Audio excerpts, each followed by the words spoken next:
Hello my YouTube family, good morning, नमस्ते। कैसे हैं आप सब? आप सभी का मेरे चैनल पे बहुत बहुत स्वागत है। सुबह के बज चुके हैं 8 और मेरी फैमिली आज लेट से सो के उठी है। उसका एक ही रीज़न है, लड्डू का स्कूल का सैटरडे संडे रहता है छुट्टी। तो यही 2 दिन ऐसा होता है जब मैं 1-2 घंटे अगर लेट भी सो के उठना चाहूँ तो ऐसा हो सकता है। हस्बैंड भी 9:30 बजे तक ऑफिस जाते हैं, तो इसीलिए थोड़ा सा आजकल तबीयत भी उतना सही नहीं लगता है। सुबह उठने में बड़ा आलस सा आता है, पर लड्डू का स्कूल रहता है तो इसीलिए सोचती हूँ कि अपनी थोड़ी सी तबीयत की वजह से जो तबीयत है पूरे अब तो इस साल पूरा ऐसे ही रहने वाला है, तो हरकत करने से कोई फ़ायदा नहीं। तो इसलिए अलार्म लगाए रहती हूँ 6 साढ़े 5 का। जैसा लगता है कि जितना मतलब ईजी या फिर कोई हैवी नाश्ता बनाना रहता है उसी हिसाब से उठ जाती हूँ। पर सैटरडे और संडे 2 दिन जब इनका छुट्टी रहता है तो हस्बैंड भी कहते हैं कि कल हम लोग लेट से सो के उठेंगे। वो भी चाहते हैं थोड़ा लेट से सोना सो के उठना, क्योंकि रात में उनका 1-1 डेढ़ बजे तक मीटिंग चलता है। लैपटॉप पे काम करती, मोबाइल पे भी उनका फ़ोन आता जाता रहता है, उनका कुछ ना कुछ होता रहता है ऑफिस का काम। तो इसलिए हम लोग का चांदी रहता है शनिवार और संडे। हस्बैंड का तो मेरे 7 दिन में किसी दिन भी छुट्टी नहीं रहता है। बस ये है कि हाँ, कभी कभार जब मुझे उनकी ज़रूरत पड़ती है तो वो 1-आध घंटा लेट या फिर कॉल करके बता देते हैं कि आज यही प्रॉब्लम है, थोड़ा सा लेट हो जाएगा। बाकी छुट्टी तो एक दिन भी नहीं रहता है जिस लाइन में वो हैं। तो मुझे आज थोड़ी सी करनी सी सफाई, तो मैंने सोचा थोड़ा सा लेट हो ही गया है तो क्यों ना पहले मैं नाश्ता सेट कर देती हूँ। नाश्ता सेट कर दूँगी, एक तरफ पास्ता बनाऊँगी। मैंने बोला उनसे कि आप क्या खा के जाना पसंद करोगे, क्योंकि परसों पनीर पराठा, कल आलू पराठा, आज मैंने सोचा क्या बनाऊँ, दलिया बनाऊँ, क्या बनाऊँ। तो उन्होंने बोला कि पास्ता लाए थे, अभी इतना दिन हो गया बना नहीं है। पास्ता मैं नहीं बनाती हूँ जल्दी, कभी कभार 2-3 महीने में एक बार बनता है हमारे यहाँ। उतना नहीं पसंद है मुझे मैदे से बनी चीज़ें। पहले तो मैं नहीं खाती थी मेरा वज़न बढ़ने के लिए, पर अभी तो वज़न का कोई सवाल ही नहीं है। प्रेगनेंसी चल रही है तो इसमें तो कुछ भी खाऊं, बस ये है हेल्दी होना चाहिए। तो उन्होंने बोला आज पास्ता बनाओ और बहुत ही अच्छा सा अदरक वाला चाय। तो एक तरफ पास्ता उबलने के लिए कुकर में रख दिया है, दूसरी तरफ अदरक वाला चाय मैंने रख दिया है और अभी मैं किचन में झाड़ू लगा रही हूँ। पहले मैंने सोचा कि जब तक पास्ता रख दूँगी उबलेगा तब तक मैं झाड़ू लगा लेती हूँ। तो यहाँ पे मैं सफाई शुरू कर दी हूँ, क्योंकि अभी वो नहाएंगे, नहा के पूजा करेंगे, कपड़े पहनेंगे। तो पास्ता जब उबला रहता है तो 2-3 मिनट में ही उसको अच्छे से फिर से फ्राई करना रहता है, सब्जी और जो भी टमाटर मिर्चा वगैरह डालना रहता है। तो मैं आज चादर चेंज कर दी हूँ और मुझे चादर चेंज करता देख जो मेरा बेटा है, आज स्कूल तो था नहीं, तो ये है इनके अंदर एक बहुत ही अच्छी आदत है। कहते हैं ना कि जो माँ बाप करते हैं बच्चों पे वही असर पड़ता है। तो मेरे बेटे के साथ सेम वैसे होता है। मैंने कई बार मोबाइल में एक कथा में सुना है कि अगर माँ बाप आपस में लड़ाई करेंगे तो बच्चे लड़ाई सीख लेते हैं। कुछ अच्छी आदत बच्चे देखेंगे माँ बाप से तो वो सीख लेते हैं। तो मेरा बेटा सेम ऐसे, मेरे हस्बैंड मेरा जब तबीयत ख़राब हो जाता है, कोई दिक्कत हो जाता है तो मेरा बहुत हेल्प करते हैं, चादर बदल देंगे। कभी कभार तो मेरा झाड़ू पोछा भी जब मतलब नहीं हो पाता है, नहीं झुक पाती हूँ, नहीं कर पाती हूँ तबीयत वगैरह, कभी जब ख़राब हो जाता है तो उतना भी वो मेरा हेल्प कर देते। कपड़े वगैरह भी मशीन में डलवा देते हैं जब मतलब मेरा नहीं चलने लायक रहता है। नहीं तो मैं तो ऐसा नहीं चाहती हूँ कि वो बाहर भी इतना मेहनत करते, घर में भी करे। पर मेरा बेटा वही सब देखा है, तो अगर मेरी थोड़ी सी भी तबीयत ख़राब दिखता है उसे तो वो तुरंत मेरा हाथ पैर थोड़ा सा दबाने लगेगा, मुझे पानी ला के देगा, दवाइयाँ खोल के देता है और बहुत सारा मेरा केयर करता है। तो ऐसे ही अगर मैं चादर सेट करती हूँ, बिस्तर पे बेडशीट चेंज करती हूँ तो वो सोफ़ा तुरंत सेट करने लगता है।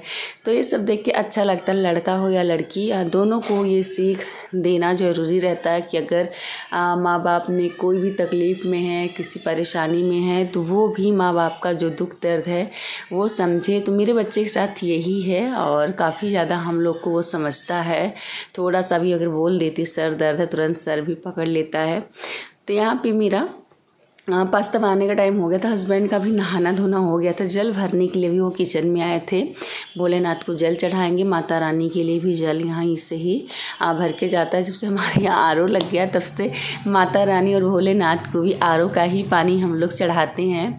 तो यहाँ पे जब तक वो पूजा कर रहे, फटाफट मैं नाश्ता जो है रेडी कर रही हूँ। उन्हीं की वजह से बिना नहाए जल्दी जल्दी कर रही हूँ, नहीं तो लड्डू की वजह से सुबह वैसे हो जाता है और आज इनकी वजह से थोड़ा सा लेट हो रहा है। और बात ये भी है कि मैंने ब्रश कर लिया है झाड़ू लगाने के बाद, क्योंकि मुझे खाली पेट दवाई खाना रहता है, नाश्ते के बाद दवाई खाना रहता है, दोपहर में खाने के बाद दवाई खाना रहता है, फिर शाम को, फिर रात में, तो 4-5 टाइम दवाइयाँ हैं, मल्टीविटामिन वगैरह, गैस, मछली, उल्टी, जो भी नहीं, सबका अलग अलग है। कोई मतलब दिक्कत नहीं है प्रेगनेंसी में, जो भी है सब मेरे हेल्थ को लेके ही दवाइयाँ चल रही हैं।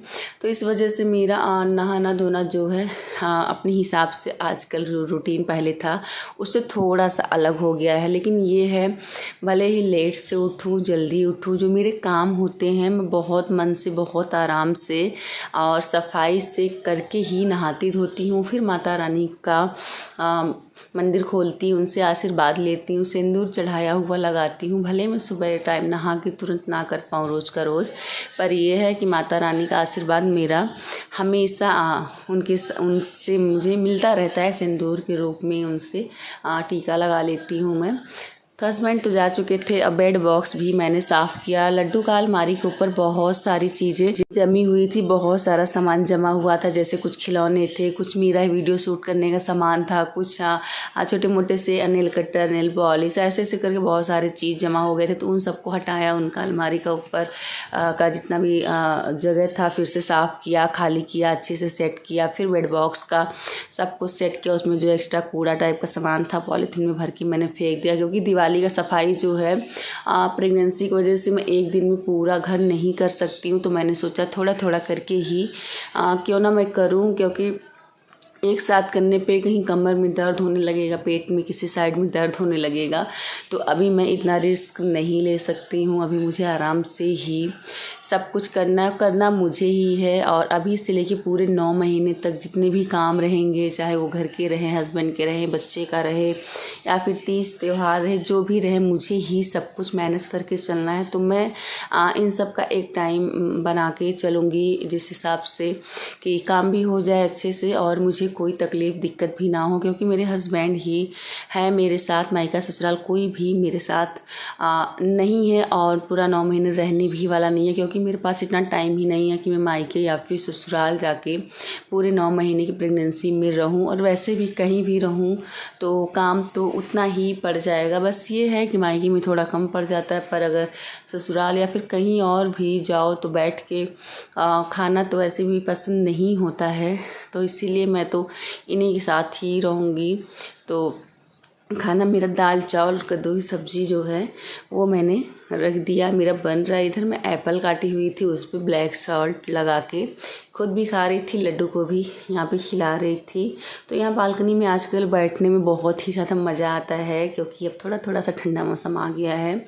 लड्डू के स्कूल में कल था दिया कंपटीशन, दिया डेकोरेशन इनके स्कूल में कराया गया था। तो ये वाला दिया ये वहीं से ही डेकोरेट करके लाए हुए थे। तो कल से ही पीछे पड़े हुए थे मम्मी मेरे साथ दिया चलो सजाते हैं, मैं आपको दिखाता हूँ कैसे सजाते हैं। मैंने सजाया, आप लोग के सामने सजा के दिखाऊंगा। तो कुछ दिया और कुछ सामान जो है हस्बैंड लाए हुए थे इनके स्कूल में जो ज़रूरत का चीज़ था, तो ये पीछे पड़े हुए थे सुबह से। तो मैंने कहा रुक जाओ, खाना बना लेती हूँ, उसके बाद मैं तुम्हारे साथ बैठती हूँ और दिया कंपटीशन देखती हूँ कि तुम स्कूल में कैसे कर क्या तुम ही की हो, या फिर होता है ना कि बच्चे नहीं कर पाते तो टीचर लोग भी थोड़ा हेल्प कर देती हैं। तो वो कह रहे थे नहीं मम्मा मैं ही करके आया हूँ। तो इस तरीके से बच्चे के भी साथ थोड़ा सा जो टाइम है वो दे पा रही थी। और बच्चा भी बहुत ही ज़्यादा खुश हो रहा था मेरे साथ दिया बना के, और मुझे दिखा के उसे लग रहा था कि मैं बहुत अच्छा बना रहा हूँ, बहुत अच्छा। जिस हिसाब से पहली बार बनाया था काफ़ी ज़्यादा अच्छा दिया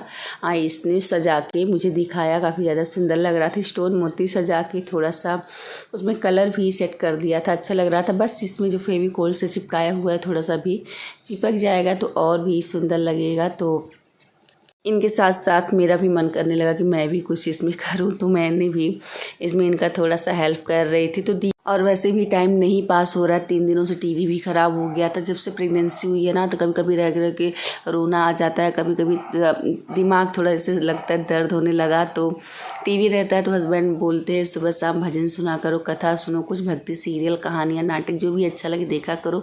तो उन्हीं सबसे आजकल मेरा मन जो है बहल रहा था, पर 3 दिनों से मन बिल्कुल नहीं लग रहा था। पर हस्बैंड दोपहर में खाना खाने आए थे तो उन्होंने टीवी ला के और लगवा दिया। बहुत खुश हूँ।